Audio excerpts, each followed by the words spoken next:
Hello दोस्तों, एक बार फिर से आपका स्वागत है हमारे यूट्यूब चैनल अभिनव ऑनलाइन क्लासेज रिंगस में। मैं विजय लांबा आपके लिए एक बहुत ही महत्वपूर्ण वीडियो लेकर फिर से उपस्थित हूं। पहले वीडियो में हमने देखा था विज्ञान के कुछ प्रतियोगी परीक्षाओं में पूछे हुए क्वेश्चन। मुझे उम्मीद है कि वो क्वेश्चन आपको समझ में आए होंगे और इसी श्रृंखला को हम आगे बढ़ाते हुए कंटिन्यू करते हुए कुछ और क्वेश्चन मैं आपके लिए लेके आया हूँ जो उससे भी अच्छे लेवल के क्वेश्चन है। तो हम लगातार इस प्रकार से हर टॉपिक को क्लियर करते जाएंगे। तो आप इस वीडियो को शेयर करें, लाइक करें, कमेंट करें। जो भी आपका सुझाव है, जो भी आपका व्यू है, वो कमेंट बॉक्स में कमेंट करके हमें ज़रूर बताएं और घर पर बैठ के इसका पूरा फ़ायदा उठाएं। अब चलते हैं अपने क्वेश्चन की ओर। ये लीजिए आपके सामने एक बहुत अच्छा क्वेश्चन आ चुका है। तो जल्दी से आप इसका कमेंट करके जवाब दें, क्या होगा इसका सही जवाब। फिर मैं तो आपको उसको बताऊंगा क्या करूं। पहले आप बताओ। बहुत अच्छा क्वेश्चन है। ये एक सेट है, इसमें रोगों का सेट दे रखा है कि कौन सा रोग है, कौन सा ऐसा सेट है जो विषाणु जनित रोगों का है। और मैंने आपको पढ़ा दिया था पहले थ्योरेटिकल पार्ट पूरा। तो आप मुझे बताएंगे कि कौन सा ऐसा एक सही युग्म है जो विषाणु के रोगों को सही शो करता है। तो बात करते हैं कि तपेदिक, जिसको बोलते हैं टीबी। क्या बोलते हैं? टीबी। तो आपको दोस्तों ऐसे क्वेश्चन में पता होना चाहिए कि ए गलत है तो पूरा ऑप्शन ही क्या है? गलत है। तो टीबी कैसा रोग है? जीवाणु जनित। तो हमें तो कैसा पूछा है? विषाणु जनित। तो ये तो क्या हो गया? गलत हो गया। दूसरा है मम्स, रेबीज और हर्पिस। मम्स जिसको हम बोलते हैं खसरा, रेबीज जो होता है कुत्ते के काटने से। तो ये भी वायरस से, ये भी वायरस से, ये भी वायरस से। तो ये ऑप्शन क्या हो जाएगा? सही हो जाएगा।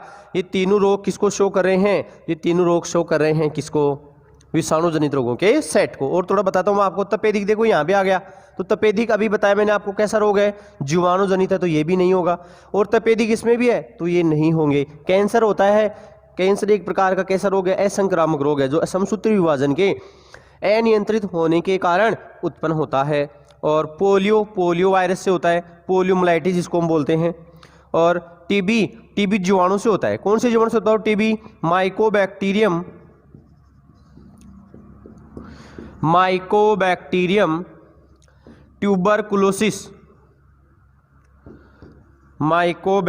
ट्यूबरकुलोसिस जीवाणु से क्या होता है? टीबी रोग होता है जो हमारे फेफड़े को प्रभावित करता है। और टीबी ऐसा रोग है जिसमें डोर्स थेरेपी काम में ली जाती है। टीबी का उपचार क्या होता है दोस्तों? टीबी का उपचार होता है डोट्स। और टीबी के लिए कौन सा टीका लगाया जाता है? टीबी के लिए टीका लगाया जाता है बीसीजी का टीका इसमें दिया जाता है, जो बच्चों को जन्म के समय दिया जाता है। और अभी मैंने पहले वीडियो में बताया था आपको टीबी दिवस कब मनाया जाता है। तो आपको सबको पता है 24 मार्च को टीबी दिवस मनाया जाता है। और रेबीज आपको पता है, रेबीज की वैक्सीन आपसे पूछ ली जाए कि रेबीज की वैक्सीन किसने बनाई? तो रेबीज की वैक्सीन बनाई थी लुईस पास्चर ने। तो आपको ये क्वेश्चन समझ में आया। तो 11 नंबर का सही जवाब क्या होगा? ऑप्शन नंबर 2 इसका बिल्कुल क्या होगा? सही जवाब होगा। तो 11 क्वेश्चन हमने समझ लिए हैं। लगातार पहला वीडियो था, ये दूसरा वीडियो फिर से मैं आपके सामने उपस्थित हूँ लेके। तो आप इसको शेयर करें वीडियो को जल्दी से जल्दी, ताकि आपके ज़्यादा से ज़्यादा दोस्तों को, स्टूडेंट्स को इसका फ़ायदा मिल सके। अब चलते हैं अगले क्वेश्चन की ओर।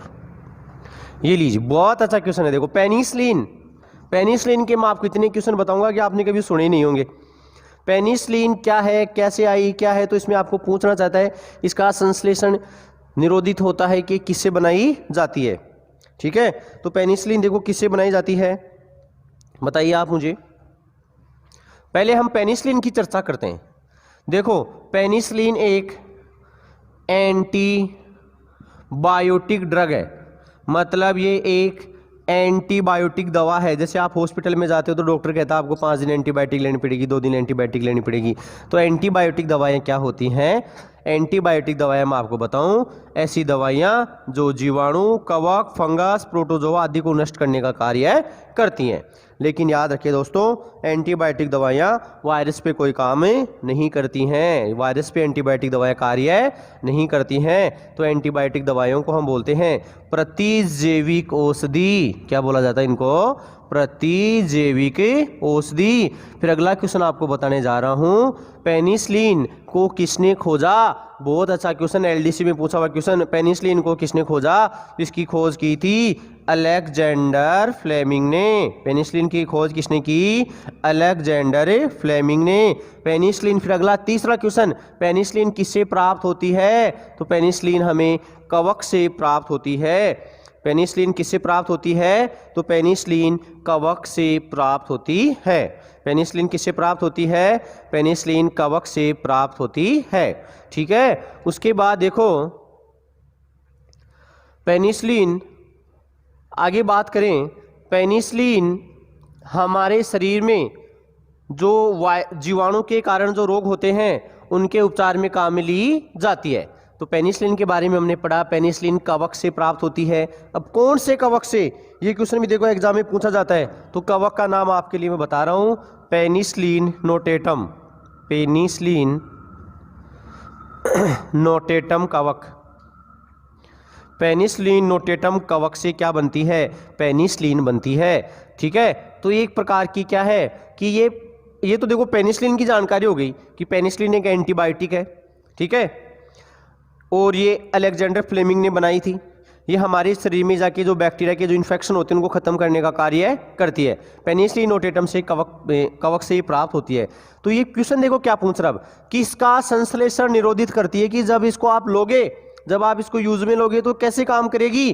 तो ये शरीर में जाके जो प्रोटीन होती है, जो जीवाणु की क्या होती है, प्रोटीन होती है, उसको क्या करती है, ये नष्ट करती है, जिससे उसकी क्या हो जाएगी, मृत्यु हो जाएगी। तो इसका सही जवाब क्या होगा, जीवाणु प्रोटीन को ये क्या करती है, तोड़ती है, जिससे उस जीवाणु की क्या हो जाती है, मृत्यु हो जाती है। तो पेनिसिलिन के बारे में हमने चर्चा की कि कवक से प्राप्त होती है, पेनिसिलिन नोटेटम से अलेक्जेंडर फ्लेमिंग ने इसको बनाया था। पूछ ले कि एंटीबायोटिक के खोजकर्ता कौन है, तो एंटीबायोटिक के खोजकर्ता है अलेक्जेंडर फ्लेमिंग। सबसे पहले कौन सी एंटीबायोटिक बनी, तो सबसे पहले पेनिसिलिन नामक एंटीबायोटिक की बनी, जो जीवाणु आदि को खत्म करने का कार्य करती है। तो समझ में आया आपको इतना। अब देखो ये क्वेश्चन बहुत अच्छा है, इसमें मैंने आपको बहुत सारे क्वेश्चन बताए। तो ये क्या करती है, ये शरीर में जाके जो बैक्टीरिया है उसकी जो प्रोटीन है उसको ये तोड़ने का कार्य करती है, जिससे बैक्टीरिया की क्या हो जाती है, मृत्यु हो जाती है। अब चलते हैं अगले क्वेश्चन की ओर। ये लीजिए बहुत अच्छा क्वेश्चन है, देखो बहुत अच्छे क्वेश्चन आपको लगातार मिल रहे हैं, तो लगातार आप इनको शेयर करें, लाइक करें। ये भी बहुत अच्छा क्वेश्चन है। देखो फिर से आ गया ना नहीं, तो नहीं का ध्यान रखना आपको कि कौन सा ऐसा युग्म है जो सही सुमेलित नहीं है। तो बताइए कौन सा ऐसा है जो सही सुमेलित नहीं है। ये विटामिन का क्वेश्चन है शायद, ये विटामिन का क्वेश्चन है। देखो विटामिन से संबंधित क्वेश्चन है सारे। नियासिन कौन से विटामिन को बोलते हैं बताओ, थायमिन कौन से को बोलते हैं, विटामिन डी सूखा रोग, विटामिन डी को बोला जाता है कैल्सीफेरोल। विटामिन डी का रासायनिक नाम क्या होता है, कैल्सीफेरोल। विटामिन के का क्या होता है, फिलोक्विनोन, फिलोक्विनोन। और ये नियासिन किसका नाम है, देखो B1 का होता है थायमिन, B2 का राइबोफ्लेविन, ये B1 का है, और B3 का होता है नियासिन या निकोटिनेमाइड अम्ल।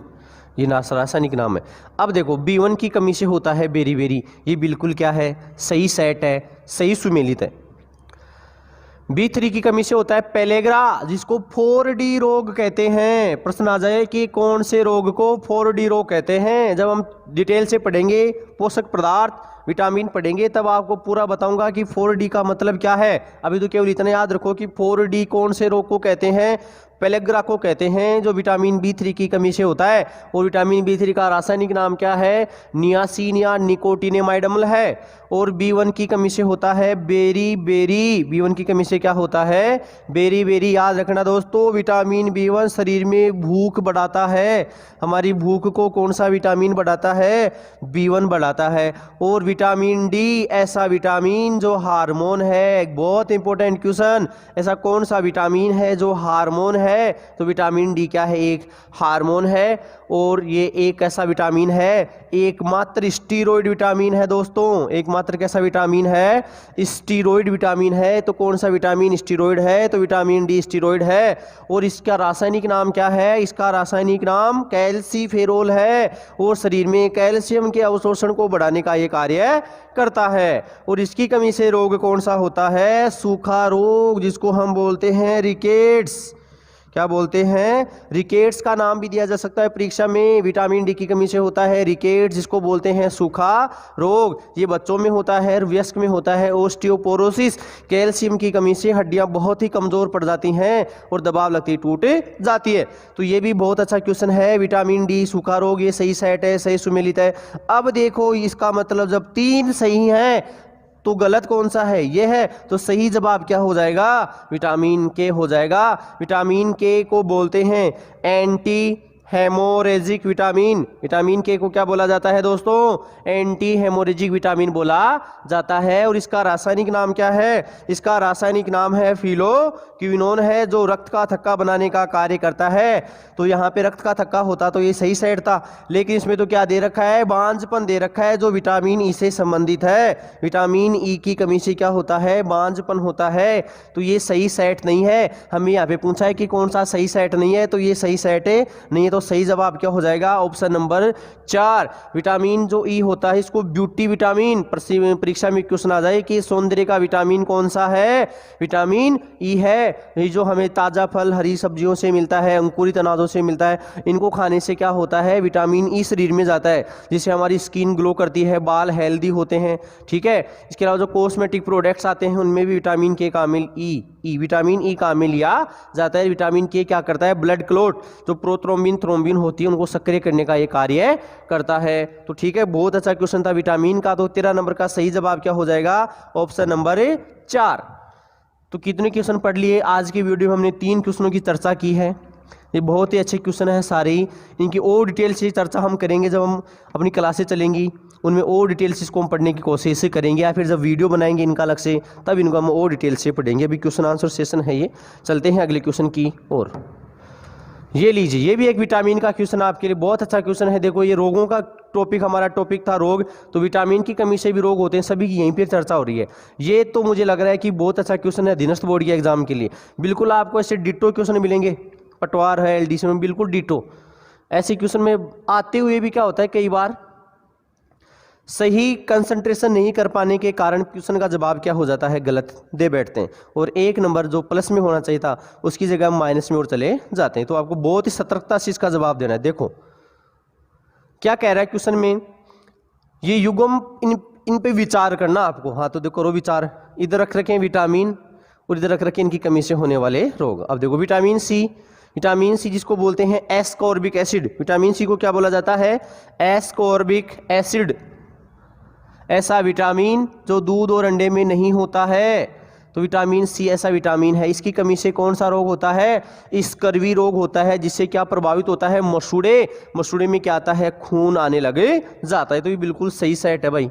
आगे देखो क्या है फिर, विटामिन डी रिकेट्स, अभी पढ़ा हमने विटामिन डी की कमी से कौन सा होता है, रिकेट्स। इसका दूसरा नाम अभी मैंने आपको बताया था, सूखा रोग। विटामिन ई रात्रि अंधता, ये गलत है दोस्तों, रात्रि अंधता होते हैं विटामिन ए की कमी से। किसकी कमी से होती है, विटामिन ए की कमी से होती है नाइट ब्लाइंडनेस, रात का अंधापन रात्रि में दिखाई नहीं देता।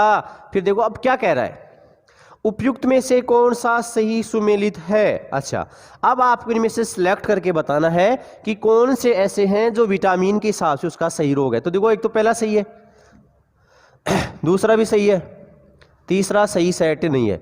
तो केवल ए व बी सही है, केवल ए बी सही, हाँ बिल्कुल सही है।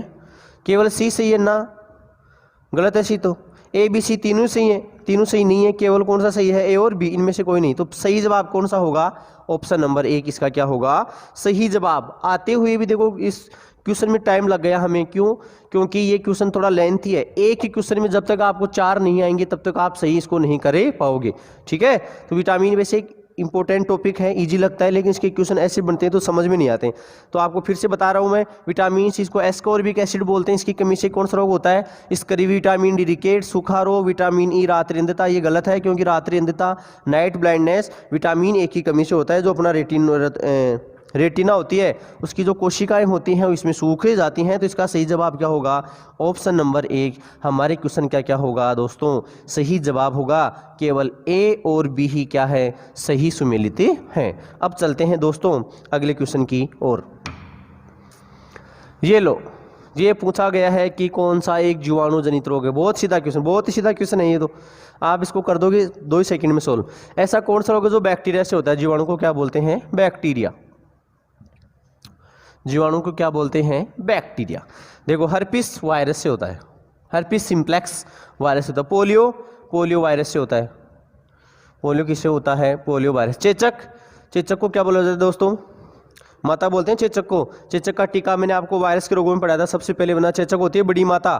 चेचक क्या होती है? बड़ी माता। कौन से वायरस से होती है बताओ? ये होती है वेरिसेला जोस्टर वायरस।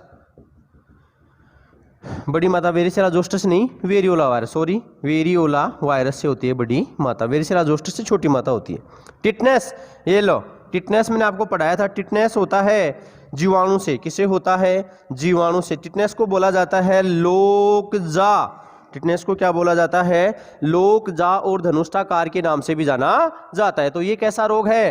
तो ये जीवाणु जनित रोग। तो सही जवाब क्या हो जाएगा? Option number 4। बाकी 3 रोग हैं जो वायरस से होते हैं, इनको हमने पहले चर्चा कर लिए, तो इसमें ज़्यादा समय बर्बाद नहीं करेंगे। पिछले की वीडियो देखो, आप पीछे की वीडियो देखोगे तो आपको उनको सब समझ में आ जाएगा, क्योंकि जो मैंने क्वेश्चन बनाए हैं सारे पीछे के जो 4-5 वीडियो हैं उनसे अपलोड किए थे आपके लिए, उनमें से बनाए। चलते हैं अगले क्वेश्चन की ओर। जो पहले की वीडियो देखेगा उसी को ये समझ में आएगा, तो आप पहले की वीडियो देखो एक बार, पहले वीडियो फिनिश होने के बाद आप देख सकते हो, हमारे यूट्यूब चैनल पे जाके देख सकते हो। देखो अगला क्वेश्चन आया, टिटनेस नामक रोग किस नाम से जाना जाता है? देखो आपको पता है कि एग्जामिनर सीधा नाम नहीं देके दूसरा नाम दे देता है कई बार, तो हमें उस प्रकार के क्वेश्चन की भी तैयारी करनी है कि दूसरा नाम दे दे तो भी क्वेश्चन गलत नहीं जाना चाहिए।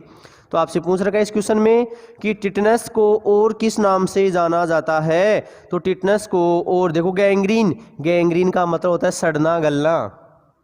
जैसे आप कई बार देखा होगा आपने, कोई शुगर का पेशेंट है तो उसके घाव नहीं बढ़ते हैं, तो जैसे घाव पैर में हो गया तो वहाँ पे सड़न हो जाएगी, गल जाएगा, उसको बोलते हैं गैंग्रीन।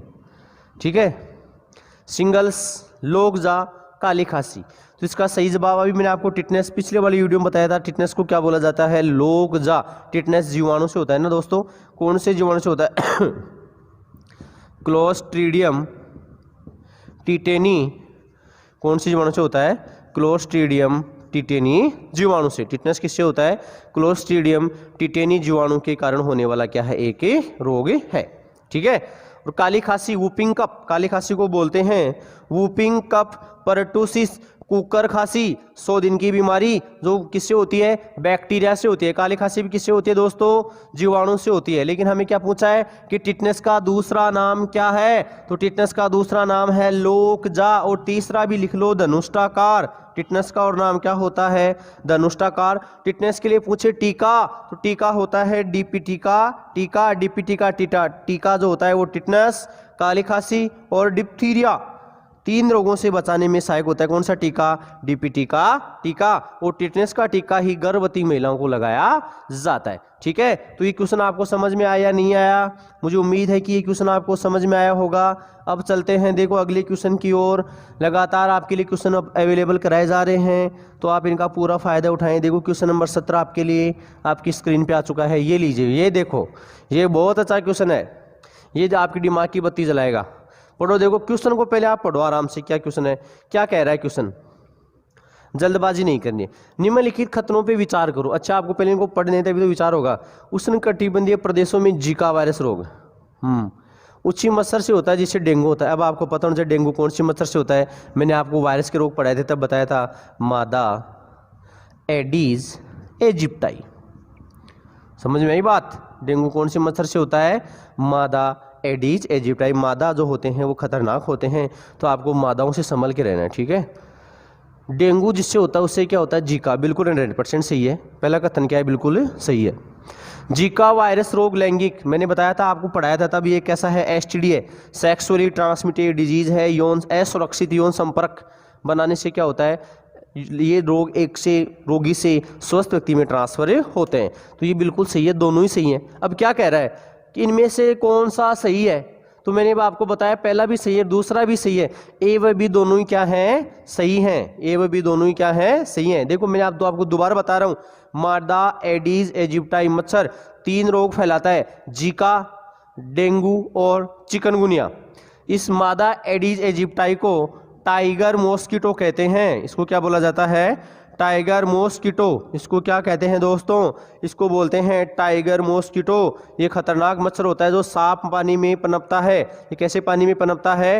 ये साफ पानी में पनपता है और ये दिन के समय काटता है। ठीक है, अब देखो ये 3 प्रकार के रोग एक ही मच्छर से फैलते हैं।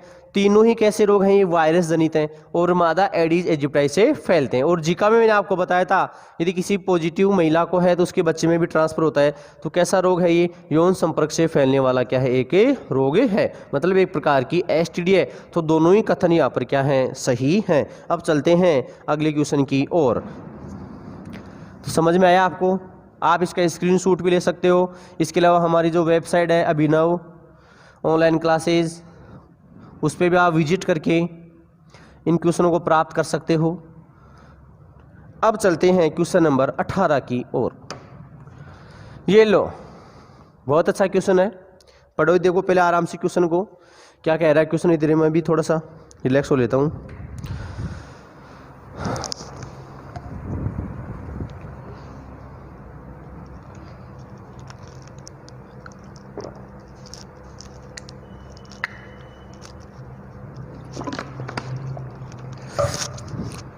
हाँ, पढ़ा का आपने क्वेश्चन कि कौन सा एक रोग है जो वायु द्वारा हो सकता है।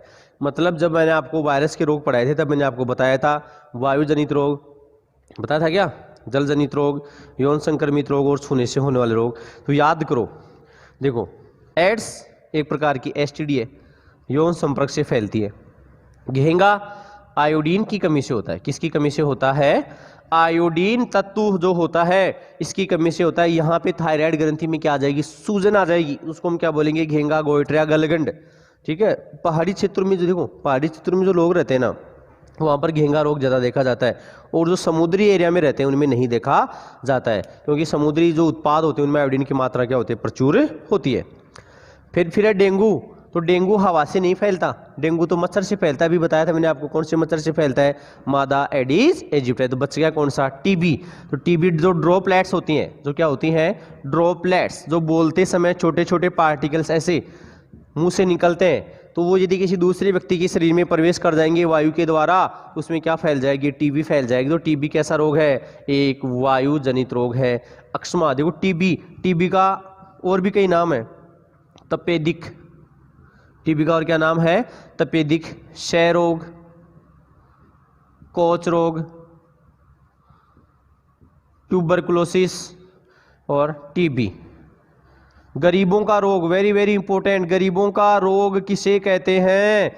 गरीबों का रोग टीबी को कहते हैं। गरीबों का रोग किसको कहते हैं? टीबी को कहते हैं। टीबी कैसा रोग है? टीबी जीवाणु जनित रोग है।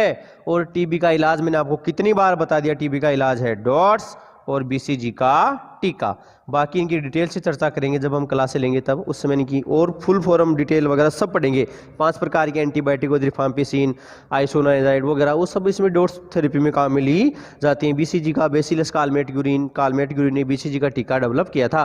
तो हम फिलहाल इस क्वेश्चन को मद्देनजर रखते हुए इसी की चर्चा करेंगे। केवल कौन सा एक है जो वायु द्वारा फैलता है? तो मैंने आपको बताया टीबी। तो आपको समझ में आया होगा टीबी कैसा रोग है, एक एयरबोर्न। इसके अलावा देखो स्वाइन फ्लू है, बर्ड फ्लू है, ये सारे कैसे रोग हैं? ये भी वायु जनित रोग ही हैं। चलते अगले क्वेश्चन की ओर।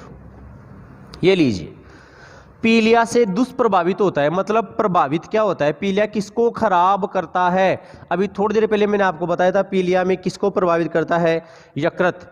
पीलिया किसको प्रभावित करता है? हमारे यकृत को बोलते हैं लीवर, कलेजा, जिगर और मानव शरीर की प्रयोगशाला। मानव शरीर की प्रयोगशाला किसको कहते हैं दोस्तों? मानव शरीर की प्रयोगशाला लीवर को ही कहा जाता है। लीवर सिरोसिस एक बहुत इंपॉर्टेंट रोग। शराब पीने से, शराब ज्यादा मात्रा में पीने से कौन सा रोग होता है? Liver cirrhosis. कौन सा रोग हो जाता है? लीवर सिरोसिस हो जाता है, जिससे लीवर की कोशिकाएं डैमेज हो जाते हैं, लीवर क्षतिग्रस्त हो जाता है और इससे व्यक्ति की मृत्यु हो सकती है। लीवर का कैंसर भी हो सकता है। तो प्रश्न आ जाए कि लीवर सिरोसिस किसके सेवन से होता है? शराब के सेवन से होता है। इसमें क्या प्रभावित होता है? यकृत या लीवर प्रभावित होता है।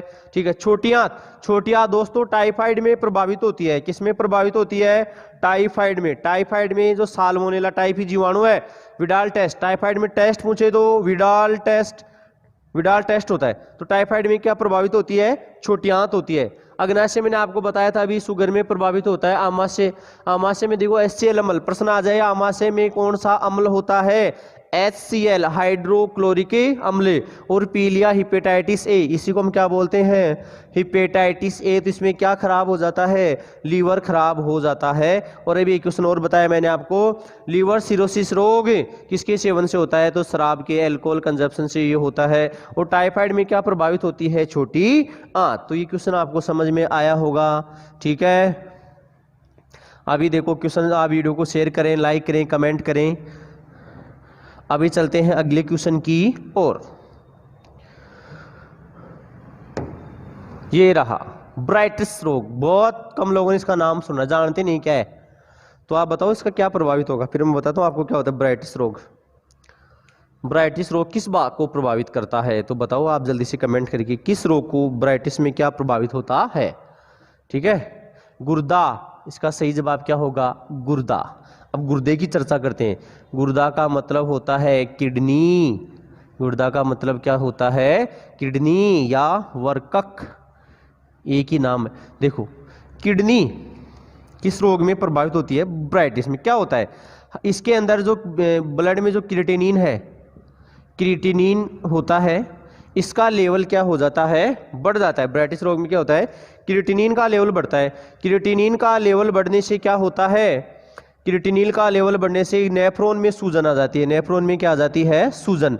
नेफ्रॉन क्या है? प्रश्न देखो परीक्षा में बहुत बार पूछा हुआ, किडनी की संरचनात्मक और क्रियात्मक इकाई क्या है? नेफ्रॉन है। तो नेफ्रॉन में क्या आ जाएगी? ब्राइटिस रोग में सूजन आ जाएगी। इससे क्या होगा? किडनी सुचारू रूप से कार्य नहीं करेगी, शरीर में अपशिष्ट पदार्थों की मात्रा बढ़ जाएगी, यूरिया की मात्रा बढ़ जाएगी, जिससे और कई अंग क्षतिग्रस्त होंगे और व्यक्ति की क्या हो जाएगी? मृत्यु हो जाएगी। तो याद रखना दोस्तों, ब्राइटिस रोग में क्या प्रभावित होता है? गुर्दा, तिल्ली, स्प्लीन। मानव शरीर का ब्लड बैंक, मानव शरीर का ब्लड बैंक कौन है?